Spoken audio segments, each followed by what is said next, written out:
Mon fils m'a dit de quitter sa fête. Tu rends ça bizarre, pars tout de suite. A-t-il dit devant tout le monde. J'ai juste souri. D'accord, alors tu n'auras pas besoin de ça non plus. J'ai ramassé le dossier et je suis parti. Quand il a découvert ce qu'il y avait dedans, il m'a appelé 42 fois. Mon fils m'a dit de quitter sa fête. Alors, j'ai souri, j'ai ramassé le dossier. Et je suis parti. Le lendemain matin, il m'a appelé 42 fois. J'étais resté assis dans le parking pendant 11 minutes avant de finalement sortir du camion. Le bâtiment ne ressemblait en rien à ce qu'il était lorsqu'il était une imprimerie. En faillite. Marcus l'avait éventré, tout remis à neuf, installé des baies vitrées du sol au plafond sur toute la façade. L'enseigne lumineuse au-dessus de l'entrée. Callaway Tech Solutions était rétroéclairée en bleu, nette et tranchante contre le ciel d'octobre. J'avais payé cette enseigne. J'avais payé la majeure partie de ce qu'il y avait à l'intérieur aussi, mais je n'y pensais pas en redressant ma veste et en sortant le dossier manie du siège passager. Le dossier était épais. 340 000 $ de billets à ordre, de prêts commerciaux, co-signés et de chèques personnels que j'avais écrits au cours des 4 dernières années s'y trouvaient, documentés et notariés. Je n'avais pas prévu de l'apporter ce soir-là. Puis ma fille m'a appelé cet après-midi-là et m'a dit « Papa, fais juste attention. Quelque chose ne va pas avec cette fête. » Alors, j'ai pris le dossier. J'ai franchi les portes vitrées et suis entré dans une pièce pleine de gens que je ne connaissais pas. J'ai compté peut-être 80. Invités, peut-être plus. Le personnel de traiteur se déplaçait entre des groupes de personnes en vêtements coûteux, portant des plateaux de quelque chose qui sentait la crevette et de quelque chose d'autre que je ne pouvais pas nommer. Un trio de jazz était installé dans le coin le plus éloigné. Tout brillait. Marcus était près du centre de la pièce quand je l'ai aperçu. Il portait un costume sombre que je n'avais jamais vu auparavant, une pochette qui coûtait probablement plus cher que mon premier versement de voiture, et le genre de confiance facile qui ne vient que lorsque vous avez décidé que ce soir est à vous. Ma belle-fille, Vanessa, se tenait à ses côtés, sa main sur son bras, son sourire de la sorte pratiqué. J'ai levé la main quand ses yeux se sont posés sur moi. Il a détourné le regard. Je me suis frayé un chemin à travers la pièce. Marcus.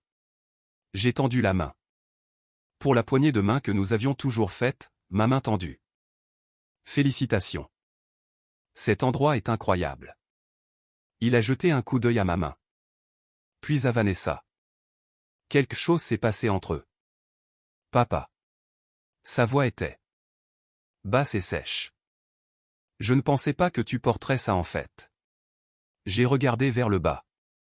Je portais une veste sport gris foncé, un pantalon pressé, de bonnes chaussures, la même tenue que j'avais portée à mon propre dîner de retraite il y a 3 ans.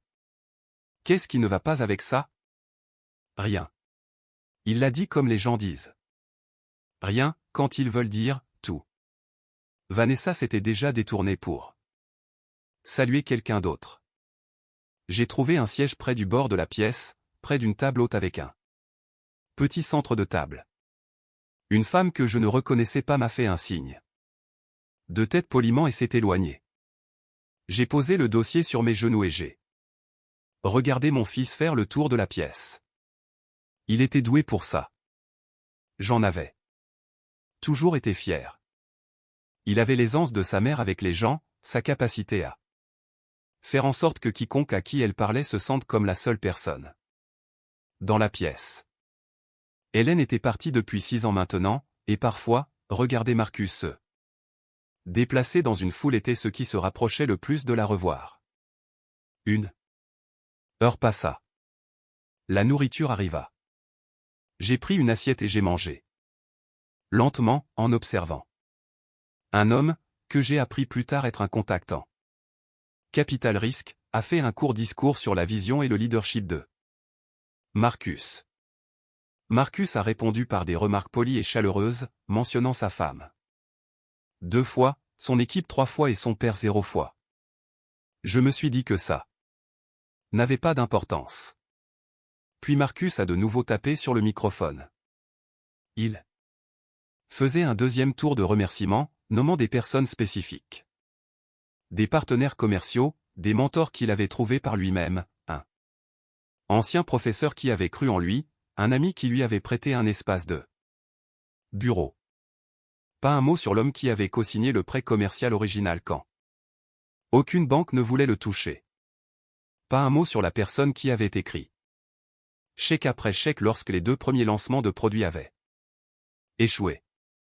Pas un mot sur l'entrepreneur de 43 ans qui avait passé ses week-ends à aider à vider et à reconstruire cette même pièce.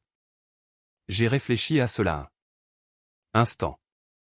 Puis j'ai pris le dossier et me suis dirigé vers l'avant de la pièce où Marcus tenait toujours le microphone. Papa. Sa voix avait maintenant une certaine agressivité, du genre qui est censé vous arrêter sans faire de scène. Ce n'est pas le moment. Je voulais juste te féliciter en personne, dis-je. Sa mâchoire se serra. Tu peux juste. J'ai besoin que tu ne fasses pas ça. Maintenant. Tu rends ça bizarre. Rendre quoi bizarre? Vanessa apparut à ma gauche. Elle toucha mon coude. Ses doigts fermes. Richard, dit-elle, et la façon dont elle prononça mon nom sonnait comme un avertissement. Pourquoi ne vas-tu pas te prendre un verre au bar? Nous nous retrouverons plus tard. Je suis là depuis 1h30. Dis-je. Oui, et nous apprécions que tu sois venu. Elle me dirigeait par le coude maintenant, me déplaçant réellement, et les gens autour commençaient à regarder. Mais Marcus a des invités importants ce soir. Et nous avons vraiment besoin qu'il soit concentré. Tu comprends? Marcus ne dit rien. Il me regardait avec une expression que je reconnaissais et détestais. Le même regard qu'il m'avait donné à 15 ans quand ses amis étaient là et que j'avais dit quelque chose qu'il considérait embarrassant, comme si j'étais un problème à gérer. Compris, dis-je. J'ai cessé de bouger. La main de Vanessa est tombée de mon coude. J'ai regardé mon fils pendant 3 secondes entières, assez longtemps pour qu'il ne puisse pas faire semblant de ne pas m'avoir vu. Puis j'ai ouvert le dossier et j'ai sorti le document du haut, le contrat de prêt co-signé original. D'il y a 4 ans, 180 000 $. Ma signature en bas à côté de la sienne. Alors tu n'auras certainement pas besoin que je continue à couvrir ça. Dis-je. Je l'ai plié une fois et l'ai posé sur la table haute à côté du centre de table. Puis j'ai plié le deuxième document, les registres de chèques personnels, et je l'ai placé dessus. Puis le troisième. Papa, qu'est-ce que tu profites de ta fête, Marcus? J'ai ramassé le dossier vide, qui n'était plus qu'une chemise, et je l'ai glissé sous mon bras. C'est une belle pièce. Je suis sorti par les portes vitrées. L'air nocturne était froid et pur. Je suis resté un instant dans mon camion, les mains sur le volant, et je ne sentais pas grand-chose, si ce n'est de la fatigue. Puis j'ai démarré le moteur et je suis rentré chez moi. Je vis seul dans une maison de 3 chambres à Greensboro, en Caroline du Nord, la même maison qu'Hélène et moi avons achetée en 1987. Marcus a grandi dans cette maison. Tout comme ma fille, Claire, qui vit à 40 minutes de là, à Burlington, et m'appelle tous les dimanches sans faute. J'avais prévu de leur laisser la maison à parts égales, même si ce plan avait toujours été plus une idée qu'un document. J'ai nourri le chien, préparé une tasse de thé et me suis assis dans la cuisine, les lumières tamisées.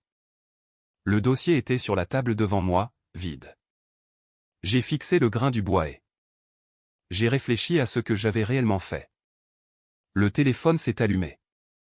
À 23h47, le nom de Marcus. J'ai regardé sonner, puis il s'est arrêté, et 2 minutes plus tard, il s'est de nouveau allumé. Je l'ai retourné face contre terre et je suis allé me coucher.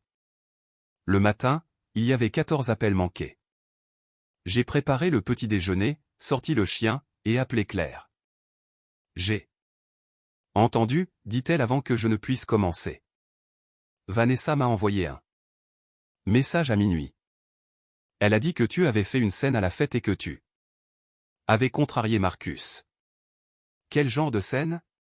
Elle a dit que tu t'étais approché pendant qu'il parlait et que tu avais agité des documents. J'ai raconté à Claire ce qui s'était réellement passé. Quand j'ai eu fini, il y a eu un silence assez long pour que je vérifie que l'appel n'avait pas été coupé. Il ne t'a pas mentionné du tout, dit-elle. Pas une seule fois. Un autre silence. Papa, il va dire que c'est de ta faute. Tu sais ça, n'est-ce pas? Il le fait déjà. Qu'est-ce que tu vas faire? J'ai regardé le dossier. Sur la table de la cuisine. Je vais parler à quelqu'un. J'avais un avocat en tête, un homme nommé Gérald Ferry, qui avait géré la succession d'Hélène et un différend de propriété que j'avais eu avec un voisin il y a 7 ans. Gérald était méthodique et sans hâte, et parlait simplement, ce que j'appréciais. J'ai appelé son bureau ce matin-là et j'ai laissé un message. Il a rappelé dans l'heure. Venez jeudi, a-t-il dit. Nous verrons ce que vous avez. J'ai passé les 2 jours précédant ce rendez-vous à parcourir mes dossiers. J'ai tout trouvé. La co-signature du prêt original de 2019, les 4 chèques personnels que j'avais écrits en 2020 lorsque le premier lancement de produit avait mal tourné, $8 000, $12 000, $15 000 et $9 000. Les reçus d'entrepreneurs pour les travaux de rénovation, les $47 000 que j'avais investis dans ce que Marcus avait appelé un investissement informel, et ce à quoi je réfléchissais maintenant plus attentivement. J'ai tout mis dans un nouveau dossier, organisé par date avec les totaux écrits dans la marge. Le chiffre en bas était de 340 200 $. Marcus a appelé 11 fois 2. Plus pendant ces 2 jours. J'ai tout laissé aller à la messagerie vocale. Je n'ai pas écouté les messages. Le jeudi matin, j'ai conduit en ville et me suis assis en face de Gérald dans son bureau. Il a examiné les documents avec le calme concentré dont je me souvenais lors du travail sur la succession. Quand il a eu fini, il les a posés sur le bureau et m'a regardé.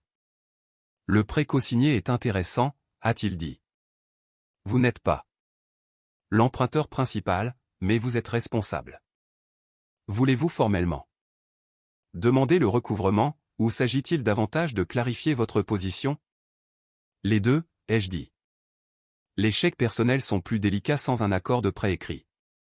A-t-il déjà reconnu qu'il s'agissait de prêts plutôt que de cadeaux? Dans des SMS. Oui. Je les ai. Il a dit, je te rembourserai quand nous serons rentables. Plus d'une fois. Gérald hocha la tête. Retrouvez-les. Ça aide. Il tapota les reçus d'entrepreneurs. Ceux-ci vous appartiennent carrément, quoi qu'il arrive. Vous avez effectué des travaux sur une propriété commerciale. Même les accords de travail informels peuvent être quantifiés. Il se pencha légèrement en arrière. Richard, le total ici est significatif. Quel résultat recherchez-vous réellement? J'y ai réfléchi. Je veux qu'il comprenne que ce que je lui ai donné n'est pas gratuit. Que cela a du poids. C'est un objectif différent de la récupération de l'argent. Je sais, mais je veux faire les deux. Gérald a écrit quelque chose dans son bloc-notes. Donnez-moi une semaine. Je préparerai une lettre de mise en demeure et nous verrons comment il réagit. Cela nous en dira beaucoup sur ce qui va suivre. Je suis rentré chez moi en début d'après-midi, passant la sortie de Burlington sans tourner. Claire avait proposé de me retrouver pour le déjeuner. Mais je lui avais dit que je devais gérer cette partie seule. Elle a compris. Elle avait toujours compris cela de moi, même quand Marcus ne le faisait pas. La lettre de mise en demeure a été envoyée le vendredi suivant par courrier. Recommandée et par email. Gérald l'avait rédigée dans le langage précis et froid qu'utilisent les documents juridiques, obligations impayées, accords informels. Attestés par communication écrite, demande de comptabilité des fonds avancés. Elle ne menaçait rien directement. Elle se contentait de rendre le chiffre. Visible, 340 200 $.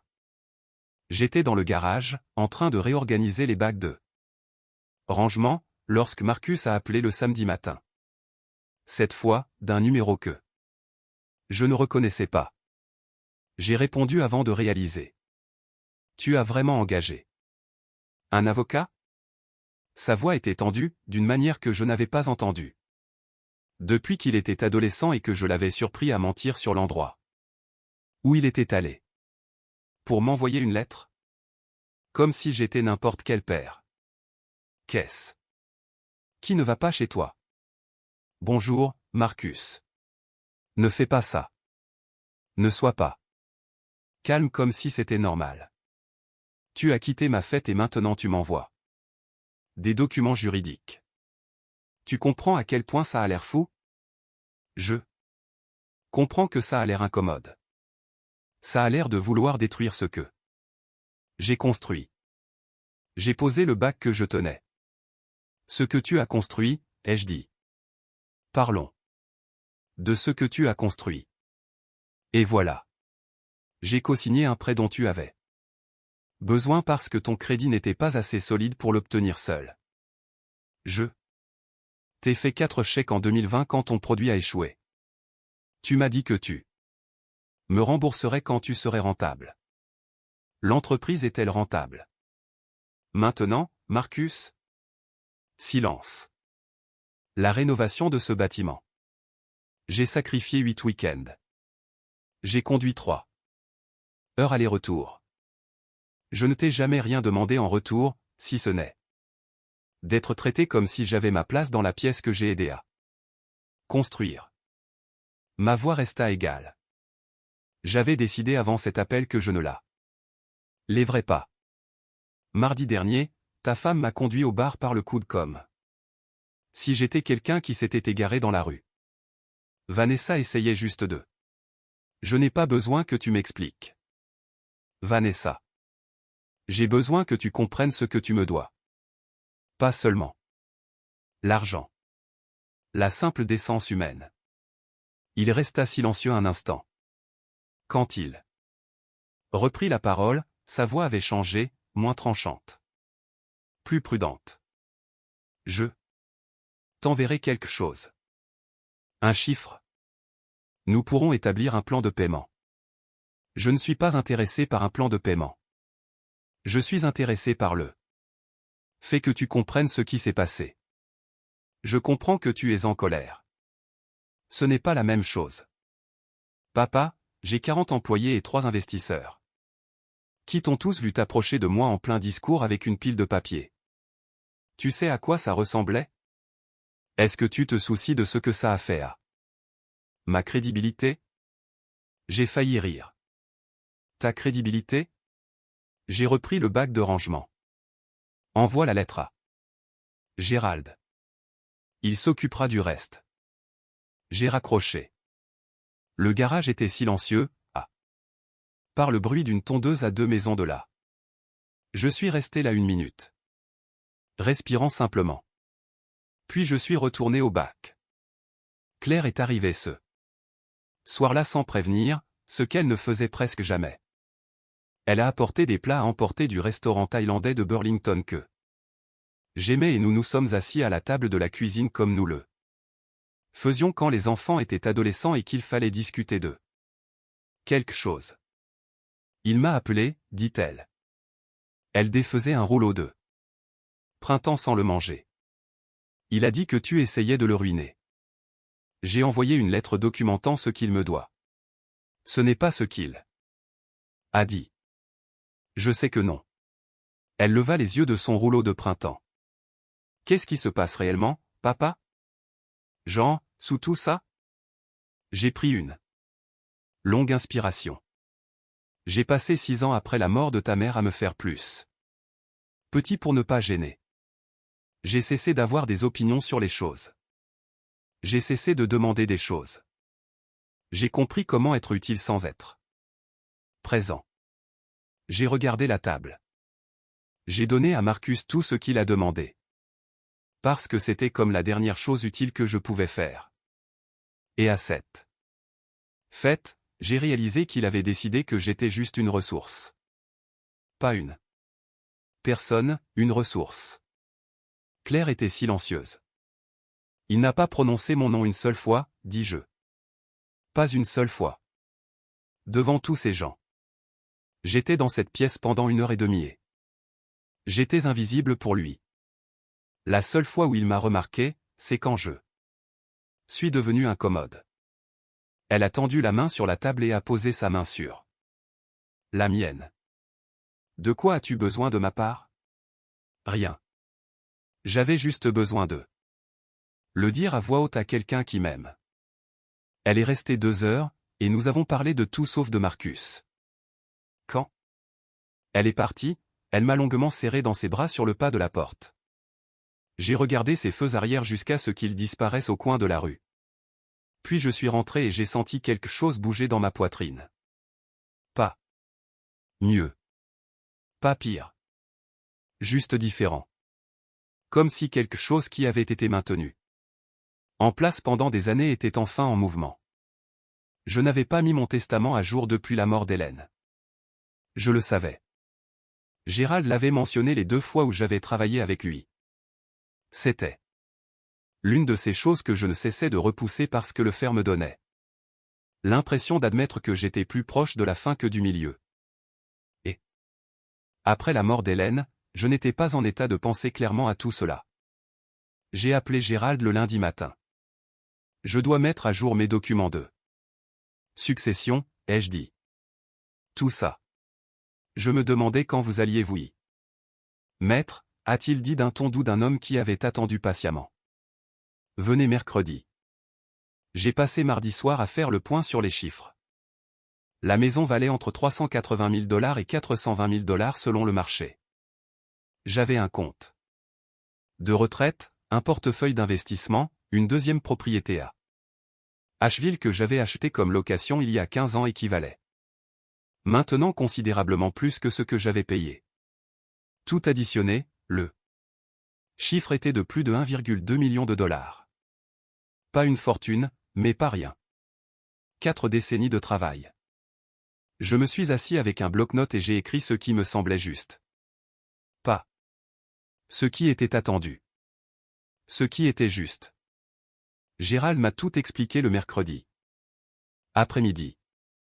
Quand j'ai eu fini de parler, il a regardé ses notes, m'a regardé et a hoché la tête une fois. Cela va créer un conflit, a-t-il dit. C'est déjà fait. La propriété d'Asheville spécifiquement. Si vous la laissez à Claire et que vous mettez la part de Marcus dans une fiducie conditionnelle, il la contestera. Qu'il essaie. C'est ma propriété. Je l'ai gagnée. Gérald a écrit un instant. Et la maison? J'ai pensé à Claire, qui m'appelait tous les dimanches depuis 6 ans, qui s'était présentée le samedi précédent avec de la nourriture thaïlandaise parce qu'elle sentait que j'avais besoin de quelqu'un en face de moi, qui ne m'avait jamais demandé d'argent et ne m'avait jamais fait sentir comme un problème à gérer. À parts égales, ai-je dit.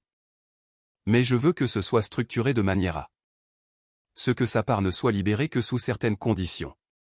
Conditions étant, il règle d'abord le montant impayé. Et il le fait par écrit avec une reconnaissance de la nature originelle de ses paiements. Pas comme des cadeaux. Comme des prêts. Gérald l'a noté. Et s'il ne le fait pas? Alors sa part va à un fonds de bourse. Je le nommerai d'après Hélène. Gérald leva les yeux. Quelque chose dans son expression s'adoucit légèrement. Le fonds de bourse Hélène Morse. C'est un nom fort. Elle a été enseignante pendant 31 ans, dis-je. Ça semblait juste. J'ai signé les nouveaux documents quelques jours plus tard dans la salle de conférence de Gérald avec sa parajuriste et un notaire comme témoin. Alors que je signais chaque page, je me sentais plus calme que je ne l'avais été. Depuis des mois. Peut-être des années. Il y a quelque chose de clarifiant à mettre les choses par écrit. Cela les sort de l'air où elles peuvent être déformées et discutées, et les rend réelles. Marcus avait répondu à la lettre de mise en demeure de Gérald par l'intermédiaire de son propre avocat, un homme nommé Barrett, qui avait envoyé une lettre de 2 pages utilisant des mots comme « avance caritative » et « don familial » pour décrire 340 000 $ en prêt. Documenté. Je l'ai lu 2 fois, l'ai posé et j'ai appelé Gérald. Il prétend que l'argent était un cadeau, dis-je. Je sais. Son avocat est bon. C'est une position d'ouverture standard. Nous avons les textes. Nous les avons. Ils essaieront de les contextualiser. Langage informel. Déclaration. Aspirationnel, etc. Gérald a fait une pause. Richard, je veux être direct avec vous. Un litige est coûteux et lent et vous ferez subir à tous les deux un processus très public et désagréable. Quelle est votre réelle priorité? J'y ai réfléchi. Honnêtement. Je veux qu'ils doivent dire à haute voix dans un document signé que l'argent était un prêt. Pas pour m'enrichir. Pas pour lui faire du mal. Je veux que le dossier existe. C'est un objectif de médiation, pas un objectif de litige. Alors faisons une médiation. Gérald l'a organisée dans les 3 semaines. Un médiateur neutre. Une salle de conférence en centre-ville, les 2 avocats présents. Marcus est arrivé avec Vanessa, ce à quoi je ne m'attendais pas. Elle s'est assise à côté de lui dans un blazer ajusté et n'a pas établi de contact visuel avec moi quand je suis entré. Le médiateur était une femme nommée Dr. Patricia Holcomb, qui avait une autorité calme qui me rappelait les bons professeurs que j'avais eus à l'école, ceux qui pouvaient gérer une pièce sans élever la voix. Elle a commencé par expliquer le processus. Les 2 parties auraient le temps de parler. Rien de ce qui serait dit en médiation ne pourrait être utilisé dans un litige ultérieur. L'objectif était une résolution mutuellement acceptable. Marcus a pris la parole en premier. Il était calme, comme je l'avais vu à la fête. La version de lui-même qu'il avait pratiquée. Il a décrit l'argent comme un soutien familial donné librement pendant des années difficiles. Il a décrit les travaux de rénovation comme quelque chose que j'avais offert de faire sans qu'on me le demande. Il a décrit la situation comme son père étant incapable d'accepter qu'il ait réussi par lui-même. J'ai écouté sans expression. Quand ce fut mon tour, je n'ai pas élevé la voix et je n'ai pas cédé à la colère. J'ai décrit chaque transaction par date, montant et contexte. J'ai lu à voix haute les SMS où Marcus avait spécifiquement dit « Prêt, et, je te rembourserai ». J'ai décrit les week-ends de rénovation. Méthodiquement, date, heure, travaux spécifiques effectués. J'ai décrit la fête sans éditorialiser ce qui avait été dit, ce qui n'avait pas été dit, ce qui s'était passé quand je m'étais approché de l'avant de la pièce. Puis j'ai dit une chose de plus, à laquelle j'avais longuement réfléchi en venant. Je ne suis pas ici parce que j'ai besoin d'argent. Je suis ici parce que mon fils a décidé que la version de moi qui est utile, celle qui co-signait des prêts et écrit des chèques et conduit 3 heures pour manier un marteau, est une personne différente de celle qu'il est embarrassé d'avoir dans la pièce. Je veux qu'ils comprennent que ce sont la même personne et je veux un document qui le dise. Vanessa a regardé ses mains. Marcus a regardé la table. Le docteur Holcomb a reculé, puis reculé, puis reculé. Un meilleur Holcomb m'a regardé fixement et a hoché la tête une fois. La médiation a duré 4 heures.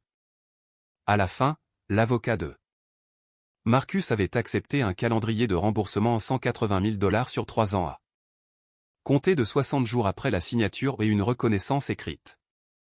Soigneusement formulée mais non ambiguë, que les avances personnelles avaient constitué des prêts informels avec l'attente de remboursement, et non des cadeaux. Marcus l'a signé sans me regarder. Vanessa a signé comme témoin. J'ai signé mon exemplaire et me suis levé. Le docteur Holcomb a remercié tout le monde. Gérald a serré la main de Barrett. Marcus a mis son manteau sans se retourner. Marcus, dis-je. Il s'est arrêté mais ne s'est pas complètement tourné. Je suis fier de ce que tu as construit. Je veux que tu le saches. Il resta un instant le dos à demi tourné vers moi. Puis il sortit. Vanessa le suivit. Gérald posa brièvement sa main sur mon épaule. Alors que nous quittions le bâtiment. Dans le parking, le vent de novembre était mordant.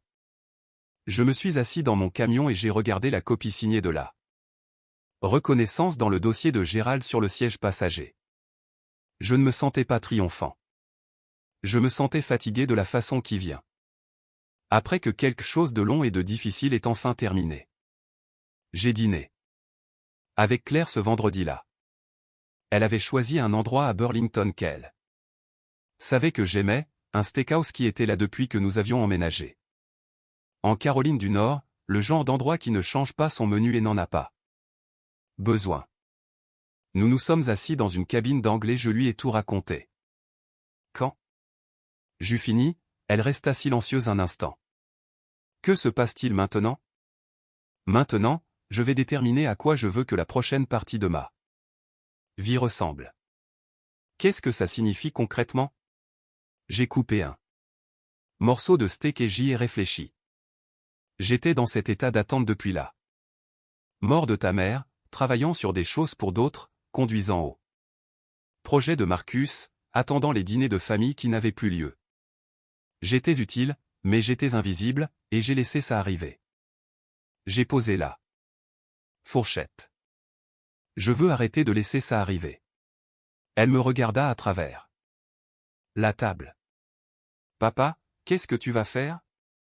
J'ai appelé un agent immobilier pour la propriété d'Asheville. Pas pour la vendre, pour la rénover. La rénover correctement cette fois, comme je l'ai toujours voulu. Et j'ai pensé à cette idée de projet de logement. Tu sais le terrain vide sur Cone Boulevard près de l'ancien entrepôt de meubles? Elle hocha lentement la tête. Il y a une organisation à but non lucratif qui fait des initiatives de logement abordable pour les seniors dans le comté de Guilford.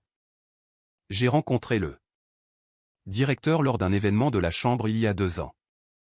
Je l'ai appelé la semaine dernière. Il cherchait quelqu'un avec de l'expérience en construction pour consulter sur un projet. J'ai repris la fourchette. Il s'avère qu'être un entrepreneur depuis 40 ans est en fait utile quelque part. Elle sourit. Le premier vrai sourire que je lui avais vu depuis des semaines. Maman aurait adoré ça. Je sais qu'elle l'aurait fait. Nous sommes restés à table pendant près de 2 heures, parlant de choses qui n'avaient rien à voir avec Marcus. Son travail, qu'elle aimait mais qu'elle envisageait de quitter. Un homme qu'elle voyait depuis 3 mois et qu'elle n'avait pas encore mentionné, ce qui me disait que c'était sérieux. Un voyage qu'elle voulait faire au printemps, le Portugal peut-être ou l'Espagne. Je suis rentré chez moi les fenêtres un peu baissées malgré le froid, et le chien m'a accueilli à la porte, et je suis resté un instant dans la cuisine sans rien faire d'autre que d'être dans ma propre maison et de sentir qu'elle était à moi. 2 semaines plus tard, j'ai reçu un SMS d'un numéro que je ne reconnaissais pas. Puis j'ai réalisé que j'avais bloqué le numéro habituel de Marcus. Je l'ai lu 2 fois avant de répondre. Papa, j'ai entendu dire que tu faisais le projet de logement avec Gilles Forester. Il t'a mentionné lors d'une réunion où j'étais. Les gens pensent du bien de toi. Je pensais que tu devais le savoir. J'ai posé le téléphone et j'ai préparé du café et j'ai réfléchi à ce que j'allais lui écrire. J'ai écrit 3 versions différentes, les ai toutes supprimées et j'ai finalement opté pour 6 mots, merci de me l'avoir dit.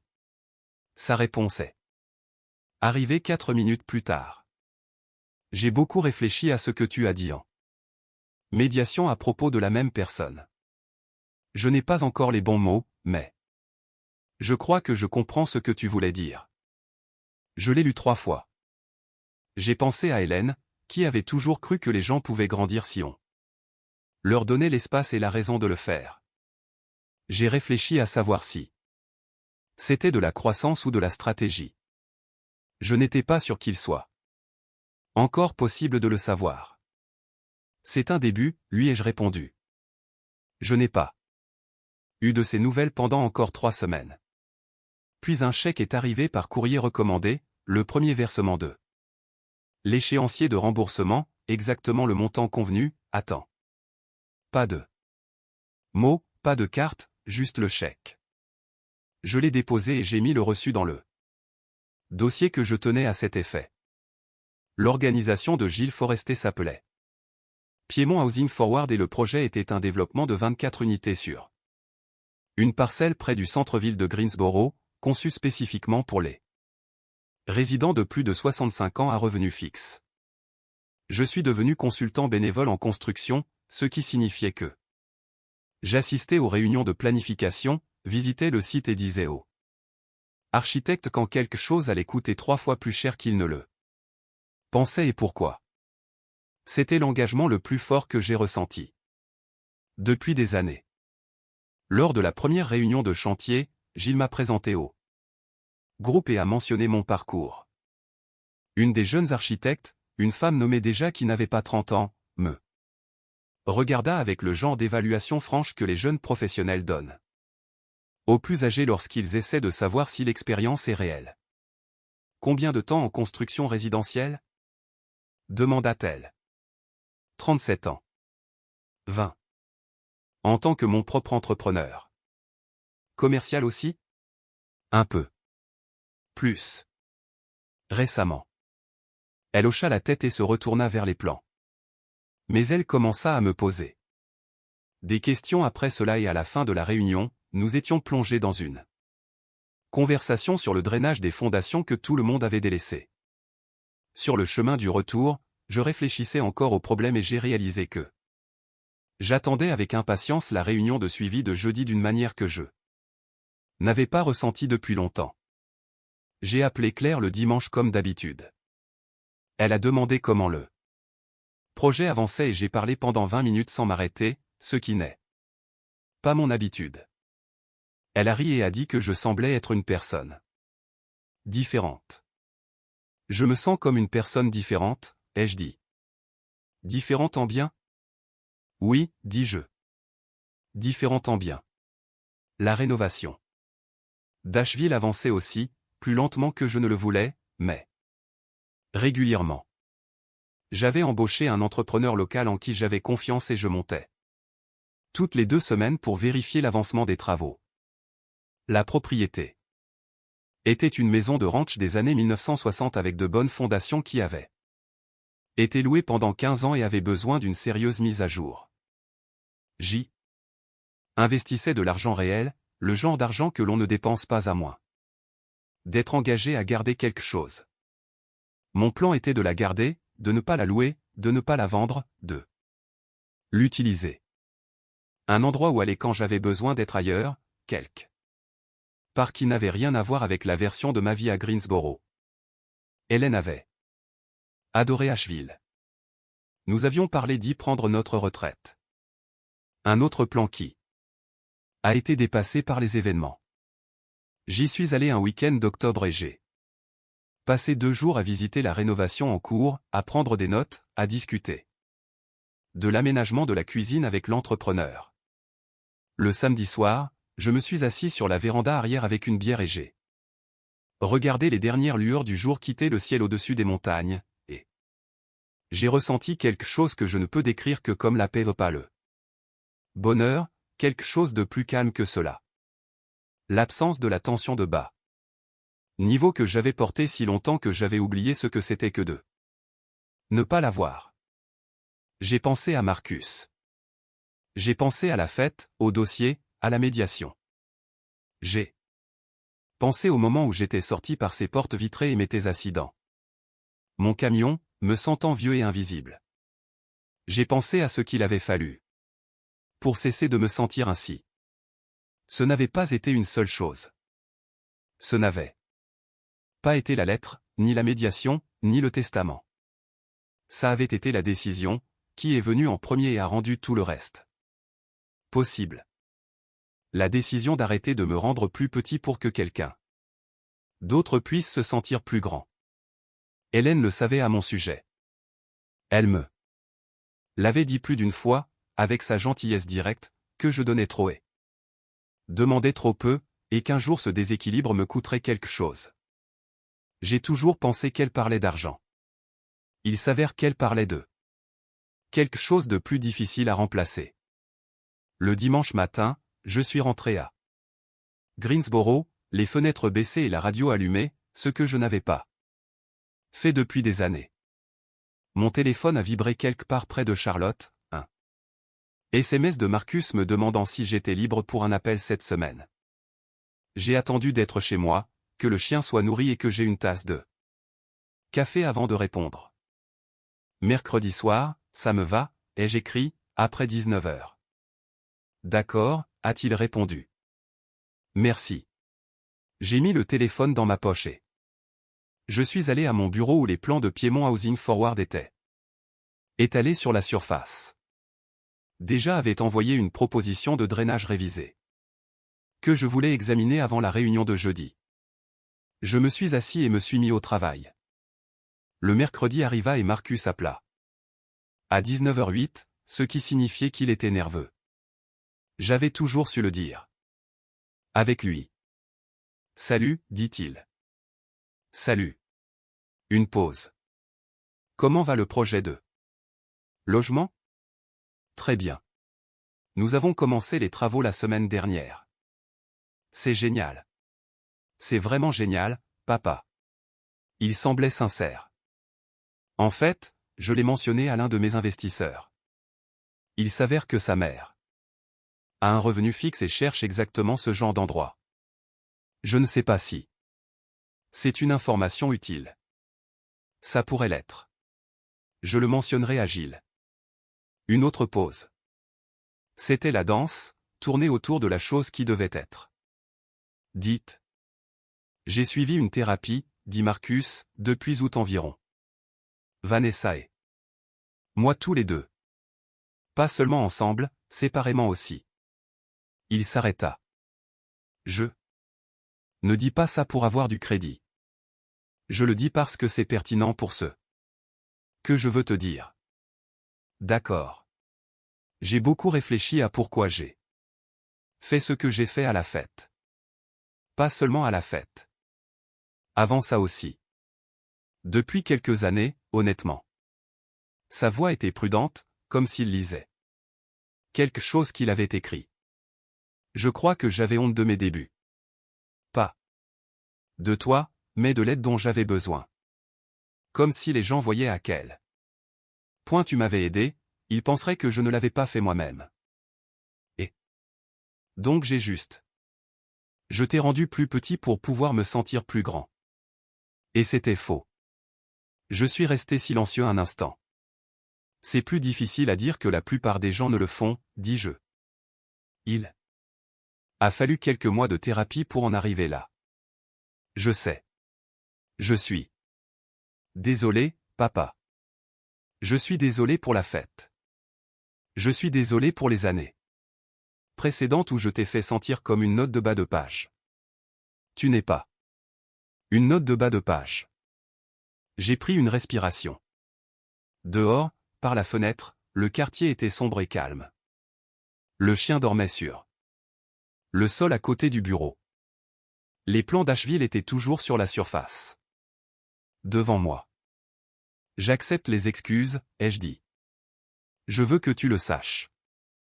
Mais j'ai aussi besoin que tu saches que les excuses sont le début de quelque chose, pas la fin. La confiance prend du temps. Je sais. Je ne ferme pas une porte. Je te dis que la porte est entr'ouverte, pas ouverte. C'est juste.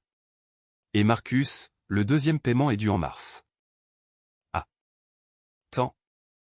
Sans que j'aie à le demander. Un court silence. Il sera là. Bien. Nous avons parlé pendant encore 20 minutes. Il a posé des questions sur la propriété d'Asheville. J'ai posé des questions sur l'entreprise. Il a mentionné un nouveau contrat.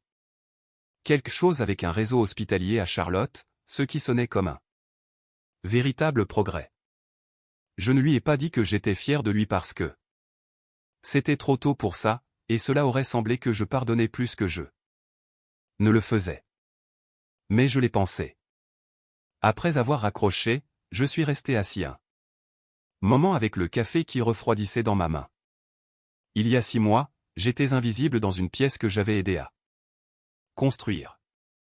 Maintenant, je conseillais sur un projet de logement qui abriterait 48 personnes qui avaient besoin d'un endroit où se poser. J'avais une propriété à Asheville en cours de restauration pour en faire quelque chose qui valait la peine d'être conservé.